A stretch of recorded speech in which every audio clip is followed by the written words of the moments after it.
What's up everybody, Unrested here. I am back with another video, and this video is not a JFAQ. Maybe it's kind of a ramble. It's a little bit of a ramble, but it's a ramble for those of you who enjoy Osoroshi Saturday. I need to talk about Osoroshi Saturday. I need to talk about Osoroshi Saturday and the future of my channel. Because, you know, it's nothing bad, don't worry. It's actually good. I just feel like a lot has changed for me in the past 2 years with the channel. First of all, as of 2014, I went from 16,000 about, more or less, 16,000 subscribers, on up to now 23,500. So that's a pretty significant change. That added quite a bit. I've got a bigger audience asking for more, sending me more stories, which is awesome. It's totally awesome. I'm super stoked. Trust me, the bigger my channel gets, the more motivated I get. It's why you're starting to see the quality of Osoroshi jump like it just did. And you'll continue to see that with every type of video I make. But I think what I want to do is continue to up the quality of video and everything I make for the channel. But this is going to be a slow progress, and there's a couple reasons for that, and that's kind of what I'm going to go into today. First off, let me just talk about the condition or the disposition or the ethos that is Osoroshi Saturday. The thing I want to get across the most of Osoroshi Saturday is the utmost scariest stuff I can find on the internet, the scariest stories. And being perfectly honest, things like creepypastas, urban legends, they're awesome. I love them so much, and I want to do more of those, but I don't want to do only those at the same time, as well as Ghosts on Film too. Ghosts on Film is awesome too, but I mean, I'm literally just, you know, grabbing chunks of video and throwing them in there, which really isn't, for me, creatively challenging. I like to be challenged a little bit when I create. Even with JFAQ, I feel more challenged because I've got to pretty much just improvise on the spot and scan my mind for what I know about Japan. Whereas, once again, Ghosts on Film, that part of Osoroshi Saturday is just me grabbing chunks of pictures of ghosts on film. But that doesn't mean it's gone. That doesn't mean I'm getting rid of that. The same goes for the quality of Osoroshi Saturday. Now you just saw it jump to where I'm filming my own short movies. That doesn't mean I can't use creepypastas or urban legends or even Ghosts on Film as inspiration to make these movies. Most of these movies that you're going to see are dramatizations of things that have actually happened. The next one, well, the next one coming up actually deals with a haunted English school in Kobe. And as far as I can tell, the way it was told to me and by the person who told it to me, it is one of the most legit stories I have ever heard. It's one of the most believable stories I've ever heard. Of course, I was not there when the events took place. It was told to me firsthand by the person who witnessed it. But as a source, the person seemed very credible. So I want to definitely get that down on a piece of film. And once again, that could become something that is like an urban legend, that is like a creepypasta. And I filmed him telling me the story at the Hanami party where I met him. And I could just drop that film in there and be like, here's Osoroshi Saturday, here's some guy at a party telling me something, which, number one, the sound was awful just because there's so many people there, you got a bunch of background sound. The guy was a good storyteller, he followed through perfectly, nothing wrong on his part. But number two, you know, we're just standing there kind of smiling, you know, it's bright and happy out, it's Hanami, Sakura blossoms flowing in the breeze, it's a beautiful setting. It's not Osoroshi stuff. Yes, his story is pretty creepy, but Osoroshi's also about ambience, and that's probably the aspect that I enjoy the most, is the ambience of Osoroshi Saturday. The music, the visuals, the darkness, finding those small touches that add that creepy atmosphere to it. And that's what I want to focus on with the future of that show. I want to focus on building a better atmosphere, building a better ambience, and just really creating, when you watch that show, I want to create a nightmare world for you. When you watch that show, I want it to be like when you're walking around Silent Hill and everything suddenly goes to like the other world where everything's dark and disturbing and you're creeped out the entire time you're there. That's what people are there for. They're there for the tension, they're there for the creepiness, they're there for the scares. It's unfortunate that that is not my most popular show. I really, really wish it was, but that doesn't make me any less inspired to make it the best it can possibly be. One of the main motivators for me to make Osoroshi Saturday and the little short movies that I do make with it is the fact that I think recently, and this is starting to change, it's starting to evolve, but recently the horror genre, especially the horror genre coming out of Hollywood, sucks. It just absolutely, utterly sucks. It's bad. Last year, from 2014, how many really good horror movies can you name that came out of Hollywood? Everybody right away is probably going to say like Babadook, but that's not Hollywood. That's Australia. Maybe Clown by Eli Roth. That was a little bit decent, but that was more of a splatterpunk jump scare type horror, which it's okay sometimes, but I feel those are more for shock effect rather than actual scares and creepy mood. Can you think of anything else? I mean, if you can, please comment below and say, yeah, I watched this, it was really damn creepy. I think I watched one about the Dybbuk box. That was a little bit creepy, and if you've ever actually watched, what's that paranormal documentary show, like Witness or Ghost Witness or whatever, the actual one that's on the Dybbuk box, that was insanely scary. That was probably one of the most legit scary ass stories I've ever seen. I was thoroughly impressed with that. But really, I mean, I want you to think back to 2014 and let me know if you can think of anything at all that was decent. As above, so below, some people said they were pretty happy with. I was not, I'm sorry. As far as found footage goes, I just wasn't overly impressed.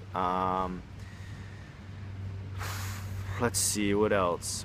Things that I'm excited for this year that I think might be able to give us the scares in the dark atmosphere we're looking for is Digging the Marrow. Unfriended, although I'm starting to hear bad things already about Unfriended, so that might be kind of a letdown. But I was also excited for The Green Inferno, but I don't know what's happened to that. If that's been released in some way, please let me know. I myself cannot find it anywhere. Another Eli Roth movie, which I'm not always a really huge fan of Eli Roth. Hostel 1 was so-so. I mean, once again, Eli Roth mostly deals in the realm of splatterpunk, which is cool. I love a lot of splatterpunk novels. I read a lot of Edward Lee. I read a lot of James Rathbone. So I'm a big splatterpunk fan, but like I said again, I enjoy the ambience. I enjoy making things dark and creepy through more subtle effects, and that's what gets me focused back on Osoroshi Saturday. That's gonna kind of bring us full circle and get me talking Osoroshi Saturday again. That's what I want for the future of Osoroshi Saturday. The feeling that you get from playing those old school survival horror games back when old school survival horror was actually horror, not just survival, where people weren't worried about ammo, they were worried about staying alive, they were worried about, I guess, bracing themselves for the tension that was building. Did it always lead to a jump scare? Sometimes it did, but not always. Sometimes it just led to a really depressing or horrific story that made the mood even more tense. And that's what I'm learning to build. That's what I'm learning to do. I mean, I'm still only just getting my feet wet, just slightly. I'm just dipping my toe into the horror pool and learning. I'm learning as much as I possibly can as far as camera angles, building tension, sound effects, recording. My sound still sucks for my own voice and recording. I need help setting up a mic. If anybody living in Osaka knows what mic to buy and how to set it up, and you know, I'd be willing to pay you to come over and do it and set it all up for me. I need to get better sound recording. I'm just now learning how to use an SLR camera. It's looking a lot better from that. but I've still got a lot to learn from that too. I've got to learn how to use different lenses and stuff like that. I've got a lot to learn. And I'd like to learn that not just with Osoroshi Saturday, but my other shows as well. Yes, I would like to improve the quality of JFAC. Yes, I would like to make more Japan journey videos where I walk around Japan and show you stuff that are more documentary style and give you more information rather just me walking around with the film sped up and music over top. That's been done to death on my channel. I'm not gonna, you know, try and defend things that I know aren't up to par. There's so much better channels out there, and I want to become one of those better channels. And not just for me and to get my channel personally bigger, but for you as the actual viewer, because to be quite honest, almost, I'd say, at least 90% to 100% of my viewers are loyal, they're friendly, they're helpful, they make my channel, they give me the questions, they send me the news stories, they make the show JFAC happen. On top of it, now I'm starting even to get to a point where people are sending me Osoroshi Saturday scary stories and stuff like that, which is helping that show a ton too. And without you guys and without your support, I can't have either of those shows really, because with all the time that I spend, because I'm using every ounce of free time I have to edit, I get paid zero for that, by the way. And if people think you make any kind of money from YouTube, they're insane, especially with 23,000 subs. Like literally I make pocket change, like literally pocket change per video. Like I'm talking like could maybe barely buy a soda from the vending machine on one video. If I'm really lucky. That's pretty decent. So I get so many people who send me messages like, you're just doing it for the money you get from YouTube. It's like, I don't know where people, they must have done zero research on how actual money works on YouTube, because YouTube itself takes a massive chunk of your money. I don't even belong to any networks. I refuse to join a network, and I still get paid beans, man. I get nothing. Like, not even, to give you an example, probably, if I worked another 6 years on my channel, I might get, and I'm still at 23,000 unless my channel like blows up one day, I would probably make one minimum wage paycheck in 6 years. That's about it. And I'm talking minimum wage like in America. That's the closest I would come. That's the kind of money I make. If I worked 6 years, I would get the equivalent to one minimum wage paycheck in America over 6 years. And that's I'm talking like 1 month's pay. So obviously I'm not doing it for the money.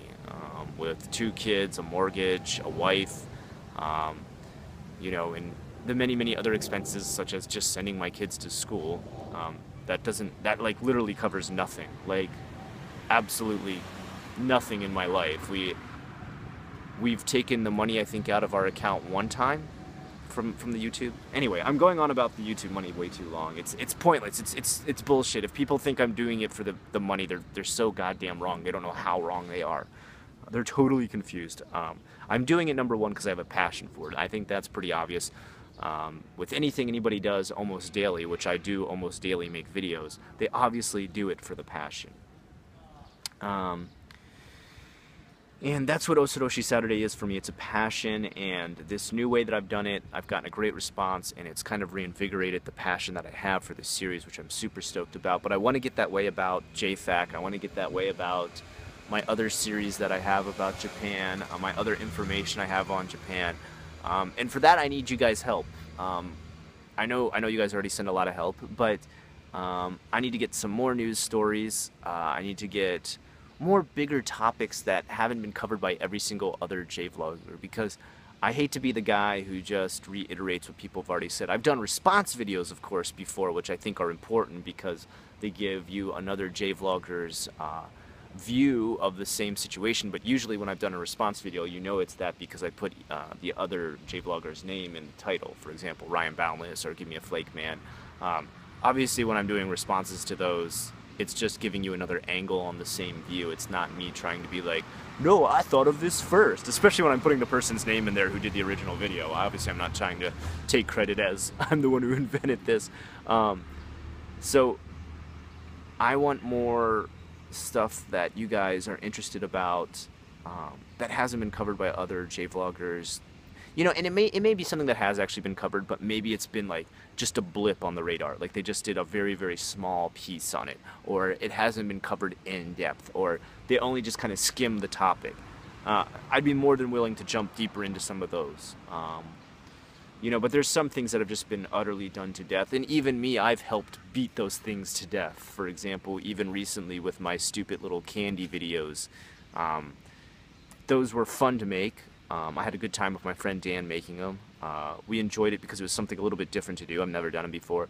But let's be brutally honest with myself and my audience. Testing food type crap in Japan has been done to utter death. I have been playing with the idea because a friend actually talked to me about this. My friend Maddie talked about reaction videos, doing reaction videos. Japanese YouTubers react, or J-vloggers react, and we react to things that are new to taste, new to see, new videos to watch. I don't know how you guys feel about that, and that's something else I need feedback on. And those are the kind of things I'm talking about. Where would you like to see things take different routes at times? I'm not saying I need to steer off into a whole new playlist. JFAC is never going away again. I'm never going to stop doing JFAC, I've decided upon. It is way too well received and so vital to my channel because it made my channel. Let's be 100% honest. It made my channel, and the commenters who sent me the questions made my channel. I did not make it. I merely recorded the videos and put them up there. Ozoroshi has made my channel. It gives it more of a distinct flavor because I feel like if I only had the JFAC, then I would just be any other J-vlogger out there answering the same questions over and over again. But what other playlists would you like to see me dive into? Do you want reaction videos? Did you actually enjoy the trying foods in Japan videos? I mean, maybe I was trying the wrong foods and that's why those videos didn't get that strong of a reaction. And what film techniques do you hope to see in future videos? How do you think stuff could improve? Be absolutely constructively criticizing with all your comments on my videos. That's okay. You're not going to hurt my precious snowflake feelings. You can say, Scott, your sound sucks. Scott, I'm not happy when you only use an iPhone to record your videos. Mind you, I can get videos out way, way faster when I record on an iPhone. Some people complain, they say you put videos out too fast. 1 video a day is way too much, which I can agree with. I can say, yeah, you know what, sometimes it's even too much for me. As you can see, last week I could not keep up with that because I had that really deep Ozoroshi video. Let me know how you feel about techniques that you would like to see for future videos, and maybe you have some kind of already special skills or knowledge of editing techniques or things like After Effects or Adobe Premiere tricks, I don't know. Feel free to criticize and say, Scott, why don't you ever do this with it? Or why don't you ever say this with it? Or why don't you ever improve your sound like this? Or why don't you go out and buy this microphone? It's okay. I'm not going to be like, you don't understand, I don't have the budget. If I'm asking you for this advice, I'm not going to shout back at you when you give it to me. So feel free. Dig into me and dig in hard and send your comments and your criticism that's going to help improve the channel, not just for me, but for you too, the viewer, because it's important. It's the only way my channel is going to grow. It's the only way my channel is going to get better. It's the only way my channel will ever eventually rise above, I guess, you know, the millions and millions. At this point, it's just like millions and millions of vloggers out there. I'm not saying J-vloggers, because we're really not millions and millions. We're like probably hundreds, maybe. I'd probably say there's probably hundreds. But that's the only way I'm going to rise above just being the mediocre. Because right now I still feel like I am. I'm you know, 23,000 is mediocre. You're not really even slightly noticed until you've hit the 100,000 mark on YouTube. You can't even use the full access to YouTube studios in Tokyo until you have 50,000. At 1,000 subscribers you can start using the studio, but at 50,000 apparently new things open up to you, and that's stuff I'd like to do too. I'd like to include stuff like more green screen, better cameras, better access to better equipment, because they allow you to use that once you hit 50,000 out there in Tokyo. So let's climb that ladder together. Show me and tell me what I need to be doing to be a better channel for you, and I will do my damn hardest to do the best I can to improve the channel for you and make it better for you. And Osodoshi Saturday too. I mean, your ideas are always very welcome. Your input, your images you send me, when you improve things like the background, or you're like, try this logo out, or I made this. When you guys do stuff like that, it is like Christmas when I get things in the mail, or I get things in messages, you know, even though it's just like a digital picture, people are like, oh, I just sent you a JPEG, that's it. It's like Christmas for me when people have made like logos for Osodoshi Saturday or JFAC or whatever. Whenever people have made like an intro, or they've done music for me, or made a drawing of me, it's like Christmas for me. I'm literally so excited. If only you knew my glee when I found this stuff. Maybe I would receive more, and that's why I'm telling you right now. Feel free. Whenever people ask me, they're like, would you mind if I made a logo, or would you mind if I drew a picture of you, or would you mind if I like made this intro? I never mind. I'm so excited. Even if it's like your first try ever trying to do it, and you're like, I don't know, this looks like garbage, I don't know if I should send it to him. I'll bet you I can find something good about it. I'll bet you there's some small part of it I can use. So don't ever give up on stuff like that. Try your best, because when you do stuff like that, you improve your own skills with whatever you're trying to work with, you know, whether it be like digital stuff, video, music, etc. And I end up getting this like amazing gift that I'm just so excited. We both end up probably pretty happy, especially probably when some people get to see their stuff on the show. They always really get excited and send me a message, which makes me even more excited that I used it. It's very win-win. Anyway, guys, I think that's enough for my rant and ramble today about how I feel my channel needs to improve, how I need your input to help do that, because, you know, of course I do see things I constantly do need to improve about myself, my channel, how I produce these shows, how I even, you know, put myself forward on camera. But there's times it's hard for me, the video creator, to be objective. It's hard for me to look from the outside in and really see maybe things I've never even realized I'm messing up or pissing people off with. I'm open to that idea that I'm very, very much so not perfect in many ways with my channel. I realize that. I wouldn't still be 23,000 only. I would be up there with the big guys if I was doing something seriously right. For example, many times I rush videos too much. I feel like I don't put enough effort into every single one, but then at the same time, I argue with myself then that I don't put the videos out fast enough when I do sit down to edit, because when I get into editing, sometimes I get carried away and want to do it for days on end, and then videos don't get out, and then people start to say, have you died? Is your channel done? Are you finished? And then, yeah, that just goes into a whole downward spiral. Anyway, guys, until next time, I'm Unrested. Give me your feedback. Love to hear it in the comments on anything and everything I talked about today. Feel free to be as brutal as you want. I'm not going to try and delete you unless you're just like outright mean and nasty for no reason at all. And don't give me any kind of constructive criticism. Just like, I don't know, send death threats to my family like I get. Until next time, have a good one. I'm Unrested.